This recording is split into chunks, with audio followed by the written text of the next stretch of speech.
Assalamualaikum warahmatullahi wabarakatuh. Selamat pagi, selamat siang, dan selamat malam untuk Bapak Ibu guru semuanya. Nah, di video kali ini saya ingin berbagi sedikit langkah-langkah kita menentukan RHK kinerja melalui platform Merdeka Mengajar atau PMM. Nah, pertama-tama kita buka PMM-nya, akan tampak tampilan seperti ini. Lalu kita masuk ya melalui akun kita masing-masing, yaitu akun belajar. Nah, kita masuk di sini. Kemudian tampak tampilan seperti ini dia. Jadi ada banyak fitur di sini. Yang pertama ada pengembangan diri. Nah, di sini kita lihat di pengembangan diri ada yang namanya pengelolaan kinerja.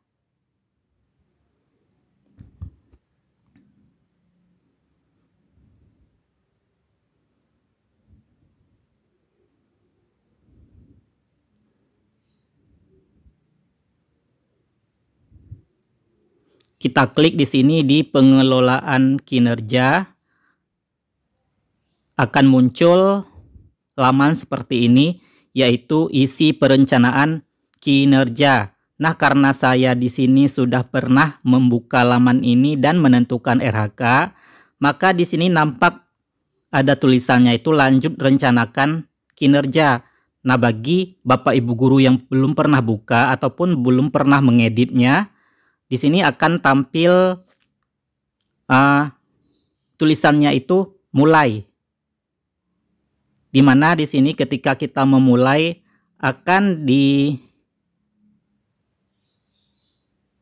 diarahkan kita untuk mengedit profil kita, apakah sudah benar ataupun masih ada yang keliru. Kalau masih ada yang keliru, kita bisa betulkan, dan apabila sudah benar, langsung kita klik di datanya sudah benar. Nah, jadi karena saya itu sudah pernah membuka, sudah pernah mengeditnya, jadi langsung terbuka di perencanaan kinerja seperti ini. Yang pertama muncul di sini praktik pembelajaran.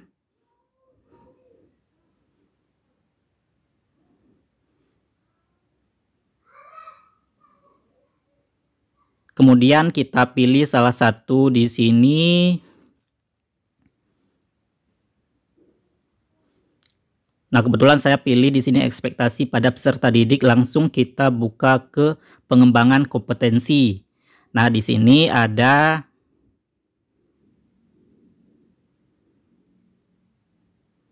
Perdirjen GTK nomor 7607 garis miring B titik B1 garis miring HK titik 03 garis miring 2023. Jadi kita harus ada 32 poin dalam menentukan RHK-nya ya. Jadi masing-masing RHK itu masing-masing ada poinnya. Jadi minimal kita harus ada 32 poin yang harus kita kejar dalam satu semester.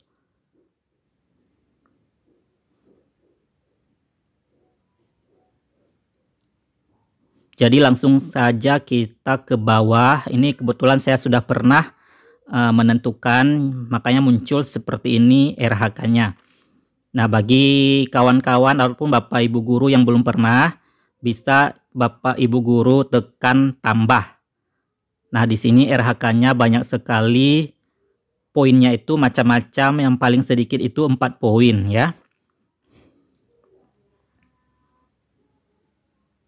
Kita tentukan saja di sini, kita ambil yang mana RHK-nya yang kira-kira nanti bisa kita pertanggungjawabkan melalui bukti ya, bukti nyata. Nah, jadi saya ambil yang poin 8 di sini, meningkatnya kompetensi melalui peran sebagai peserta pelatihan mandiri sesuai model kompetensi guru, kepala sekolah, dan atau pengawas sekolah. Nah, kemudian kita lihat di situ bukti dukung berupa sertifikat topik, target kuantitas satu kegiatan itu dalam per semester 8 poin ya. Kemudian di RHK yang kedua saya pilih yang di sini ada poinnya itu 24 poin, meningkatnya kompetensi melalui peran sebagai penyusun perangkat ajar yang dapat dibagikan kepada guru dan atau kepala sekolah. Di sini bukti dukungnya berupa perangkat ajar yang terbit di PMM dengan target kuantitas 1 ya. Satu kegiatan. Nah, jadi di sini ada 24 poin ditambah dengan RHK yang pertama 8 poin, jadi sudah genap 32 poin, sudah cukup ya teman-teman, itu minimal. Kalau misalnya kita mau tambahkan lebih baik.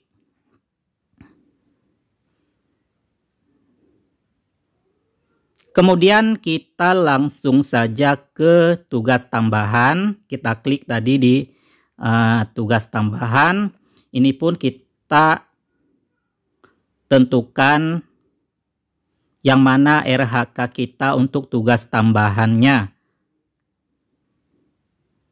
Ini ada yang untuk semua jenjang dan ada yang khusus untuk SMP, SMK sederajat.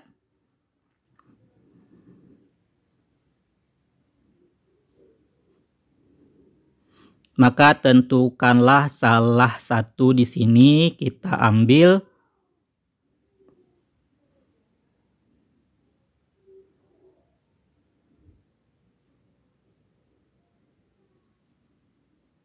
Nah, jadi saya mengambil di sini meningkatnya kinerja satuan pendidikan melalui pelaksanaan tugas tambahan sebagai pembina ekstrakurikuler ya. Jadi bukti dukungnya berupa laporan disertai surat keputusan atau surat tugas satu kegiatan dalam satu semester. Kemudian kita tentukan lagi RHK yang kedua. Pilih salah satu juga seperti yang pertama.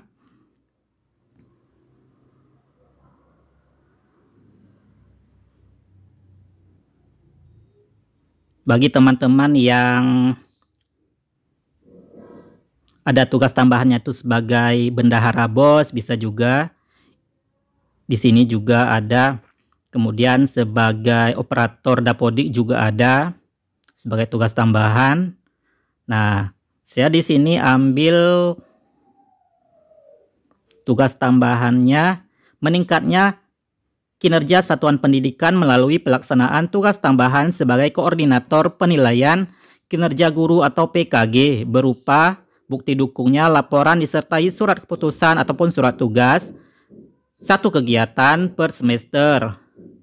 Kemudian kalau kita mau simpan, silakan simpan draft, kita ketik atau kita klik ya di sini simpan draft. Kalau kita tekan simpan draft, muncul di tampilan awal ya. Nah, kemudian kita langsung lanjut aja ke pengembangan kompetensi seperti laman yang tadi.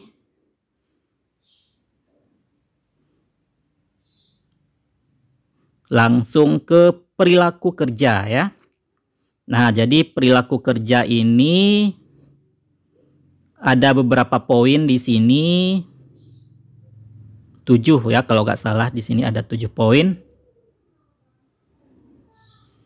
Kita tentukan saja setiap aspek ini apa yang akan kita fokuskan di tahun ini. Ya.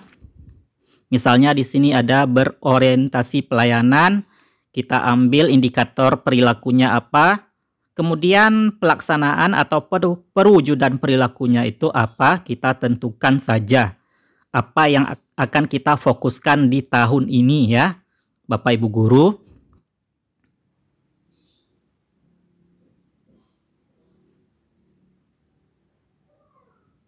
Yang kedua ada aspek akuntabel. Kemudian ada kompeten.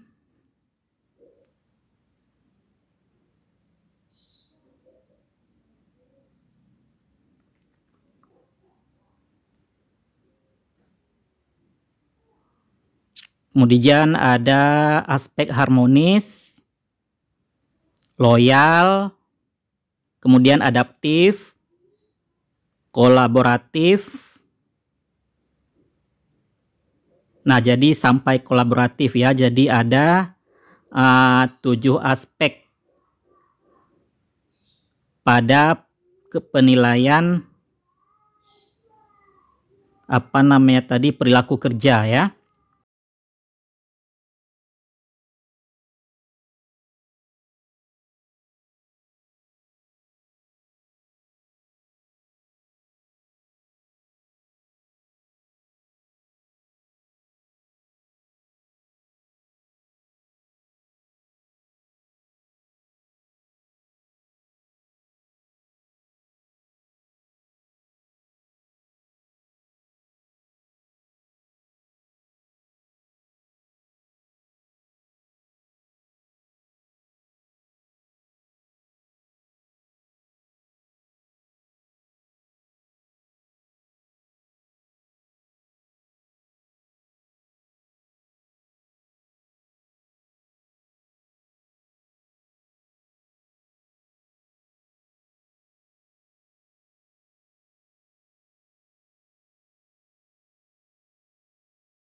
Nah, kemudian kita lanjut ke